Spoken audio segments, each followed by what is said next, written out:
Hello, everybody.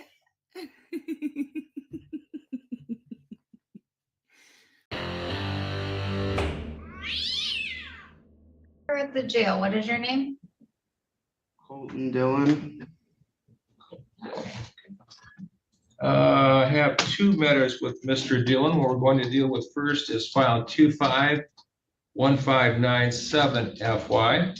Matter was set this morning for a conditional bond violation. First of all, Mr. McCain, were you aware of that? Conditional bond violation? I was not aware of the bond violation, Your Honor. Okay. Well, I indicated to our clerk's office several hours ago to have this added on with the arraignment docket. Let's see who they sent that to. I can't tell. Can you tell? It was Cecilia. No, who did she send it Oh, to? let me see. Did the public defender's office get notification? I don't remember any of this. Your Honor, I see Well, a it CC of a, Chris Burnett. yes, that's what I'm showing as well. You're showing what? Chris Burnett was on the or on the email. Because he's the attorney of record. Okay. He's my attorney for another case. Sir, I would think the public defender won't want you speaking unless you're asked to. So we're just trying to determine who got notice of the conditional bond violation hearing. Apparently, Mr. Burnett was sent notice, is not present, so we'll have to do that before the close of business today. So Mr. McCain, if you can have your office get a hold of Mr. Burnett, see if he's available on a Friday afternoon to do a conditional bond violation hearing. We can send the materials over to you. I'll leave that up to you, but he is the attorney of record on the underlying felony. Yeah, thank you, Your Honor. Could you please send me the information and we will try to also reach out to Mr. Burnett just in case.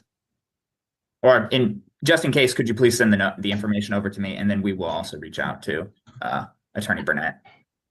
Yep, I can send it over right now. Okay. Thank you. Judicial assistance indicating she's going to send it over to you, but again, this will have to be heard before the close of business today pursuant to statute. We are also here on a new file 252220FY, Colton Matthew Dillon, here this morning for arraignment on a felony complaint issued by the Allegheny County Prosecutor's Office on charges of attempted disarming of a peace officer, home invasion in the 3rd degree, resisting or obstructing of a police officer causing injury, fleeing or eluding of a police officer in the 4th degree, resisting or obstructing of a police officer, resisting or obstructing of a police officer, resisting or obstructing of a police officer, resisting or obstructing of a police officer. In finally, the prosecutor's office has provided notice that Mr. Dillon is a second habitual felon. Mr. McCain, please. Yes, Your Honor. This is Jefferson McCain appearing on behalf of Mr. Dillon for the limited purposes of arraignment. We've reviewed the charging complaint and waive its formal reading. Mr. Dillon does qualify for a court-appointed attorney, and we would request this matter be set for a probable cause conference and preliminary examination. Additionally, we would like to address his bond. We would ask that Mr. Dillon's bond be lowered to a low cash surety bond. Mr. Dillon does have ties to the community. Mr. Dillon does pay child support, so he does have things tying him to the area. He does not have any recent failures to appear. Mr. Dillon is dedicated to addressing this case. He has a car and a phone that keep him in contact with the court and give him the ability to come to any court dates, either electronically or in person. Additionally, Mr. Dillon is interested in seeking medical attention, and this court, remaining in jail would prevent him from seeking that necessary medical attention. Thank you, Your Honor. Ms. Winsemius, the Public Defender's Office is requesting that I revisit the question of bail, your position on bail.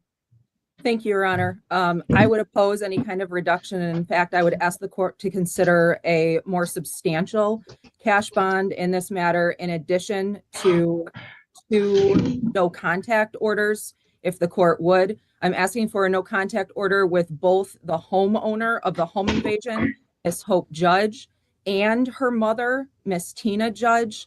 In addition to that, Is Miss Tina Judge a named victim on any of these cases or counts? No, she is not a named victim. If I may, however, in the police reports for this, Your Honor, the defendant did reach out specifically to Tina, called her multiple times during this underlying incident. When she didn't answer, she then indicated that the defendant called her again, and when she did answer it, he yelled, "Your daughter and her boyfriend were serving papers. I'm coming for her and you. I'm coming after you first, then your daughter." Those were statements Has your office issued any charges regarding those threatening phone calls on Tina? Not at this time, Your Honor. Okay. Anything else regarding the bail? Yes, Your Honor. I would indicate that according to law enforcement, the defendant is continuing to act erratically at the jail. He is both a danger to himself and others, as well as a flight risk. At this time, the vehicle in which the defense has indicated he can go to jail is also the vehicle in which he fled from the police.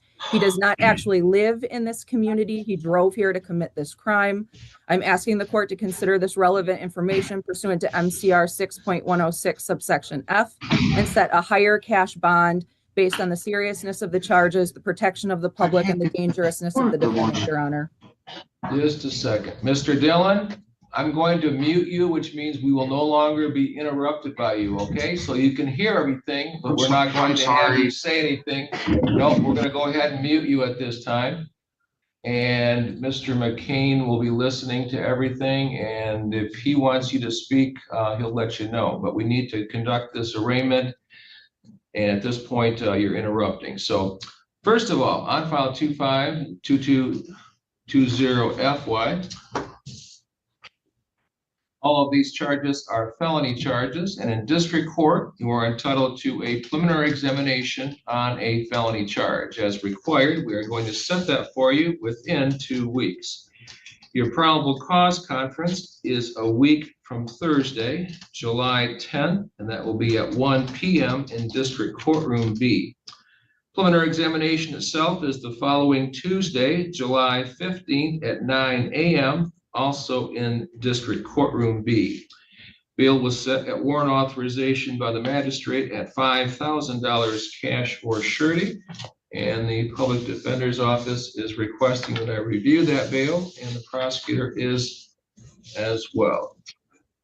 First of all, regarding that, pursuant to MCR 6.106 H2A, in a situation like this where the public defender's office is requesting I review bail, I am able to do that. In this case, actually, both sides are requesting that.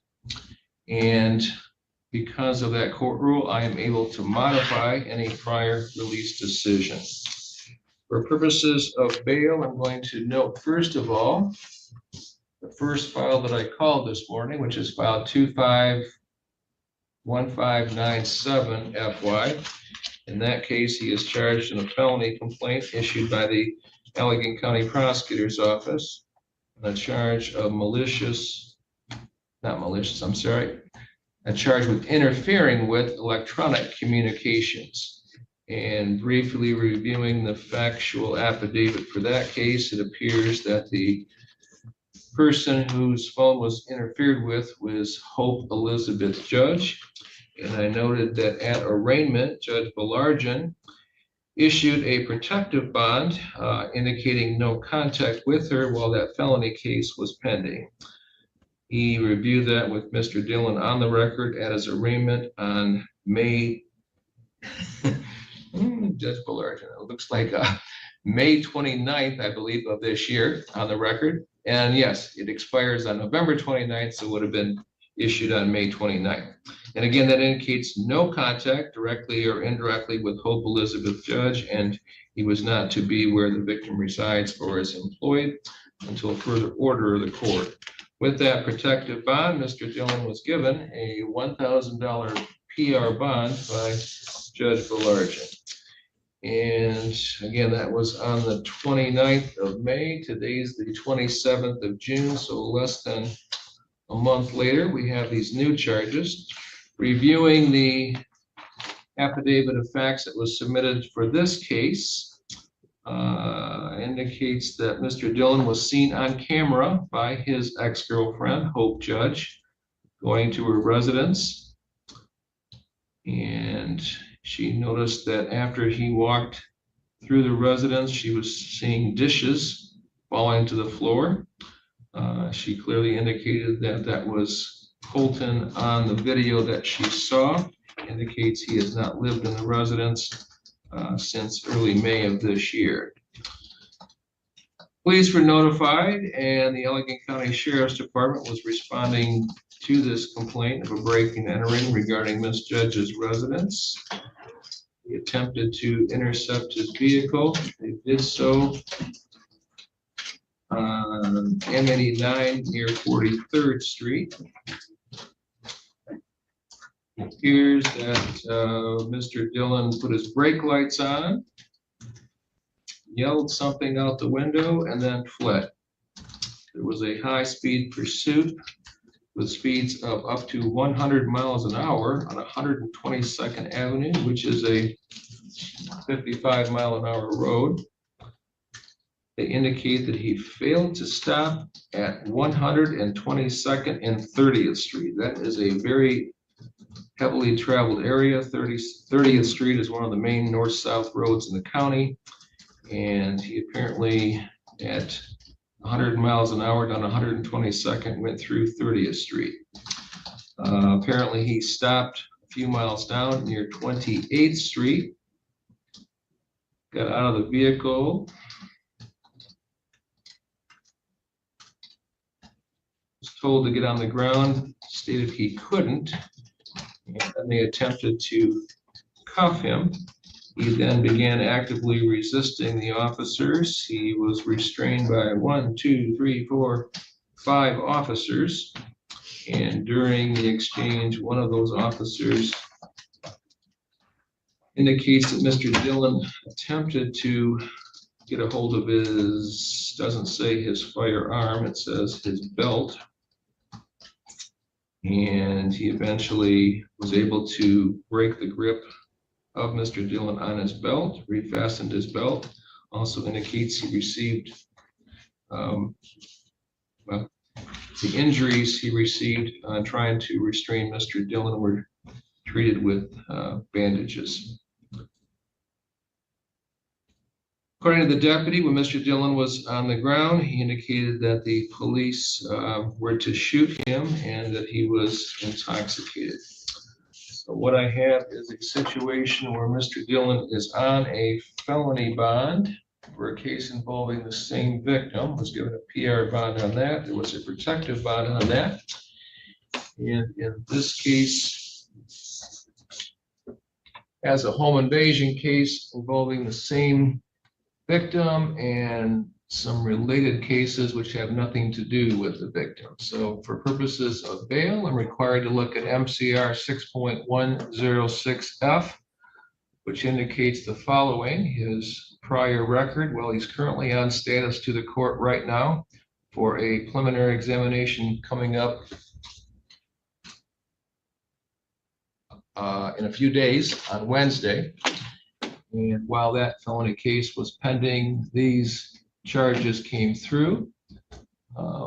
Regarding flight to avoid prosecution, well, he definitely fled trying to avoid the police on this one. Mental condition, he's apparently suicidal, was asking the police officers to shoot him. And any other facts bearing on his danger to the public. And I'm going to specifically note here again, a high-speed chase of 100 miles an hour on a highly traveled 55-mile-an-hour road going through an intersection, which is another heavily traveled road. Fortunately, he didn't broadside anybody going through that. But again, clearly his driving was a public safety risk. He took on, it sounds like, a half dozen officers before they were able to arrest him. During the course of that, one of those officers was slightly injured, and there was some movement of the defendant towards the officer's belt, which I'm assuming would contain probably a firearm and probably a taser as well. Given all those facts, I will, on the public defender's motion, review bail at this point pursuant to MCR 6.106H2A. And I am going to, after review, increase his bail to a $10,000 cash or surety bond. And what I am also going to do on this case is as well to issue a protective bond on this case. And first of all, I will be drafting a protective bond indicating his bail on the new charge is $10,000 cash or surety. Need you to listen to this carefully, Mr. Dillon. It is the same as your last case, but I just need to go over this with you again on the record. If you are able to post this bond, you are to have no direct or indirect contact with Hope Elizabeth Judge. And Ms. Winsemius, I don't know of any authority for me to do a protective bond on a non-victim on a case. She sounds like is a witness on this case. Does sound like some criminal activity may have been directed towards her, such as a threatening phone call. If and when your office issues any charges regarding those, and she was the victim, a protective bond could be addressed at that time. But at this point, this will only be to Hope Elizabeth Judge. Once again, Mr. Dillon, if you are free on bail, you are not to directly or indirectly contact Ms. Judge. You're not to return to the premises where she resides or is employed. You're not to assault, beat, molest, or otherwise verbally harass, intimidate, or threaten anyone, or be involved in any crime while this case is pending. You are not to consume any alcohol or use any controlled substances other than those prescribed to you by a medical professional. And you agree that if you are released on bail to submit to a preliminary breath test or urine test to confirm compliance with that. While on this bond, you are not to possess any firearm or possess any dangerous weapon. You also agree that you will appear for any arraignment, pretrial, trial, or sentencing, and also at any other such time and place as may be directed by the court. It does appear from the paperwork that I have here that the Public Defender's Office has determined you are indigent and will be appointing a public defender for you on this case as well. It may be, again, Mr. Burnett or somebody else. But if you do have an attorney to represent you, notice for court appearances may be given to your attorney in place of personal notice to you. Also, that you agree not to leave the state of Michigan without the written permission of the court while this felony case is pending. And finally, that you notify the court by mail in writing of any change of address or phone number while this case is pending. Could you unmute him at this time, please? Mr. Dillon, were you able to hear all those conditions of your bail? The bailiff will have to allow the unmute.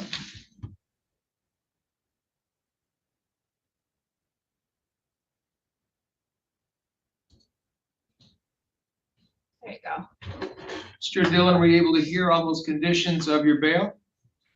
Yes, can I have a moment to speak for a minute? Just please? Sir, the question is, did you hear all the conditions of your bail? Yes, sir. Will indicate I reviewed those conditions with Mr. Dillon on the record, and he heard those. So with that, on file 252220FY, Public Defender's Office has determined you are indigent, and they will be appointing an attorney for you at public expense. So an attorney from the Public Defender's Office will contact you to discuss your case with you sometime between today and your next court appearance date. Again, your next court appearance date on this case is set for Thursday, July 10th at 1 p.m. in District Courtroom B. And at this point, I will hold on to our conditional bond violation hearing file until we have counsel available to represent Mr. Dillon on that. And Mr. Dillon, would you like to speak to the Public Defender's Office? If so, we can push you into a private breakout room.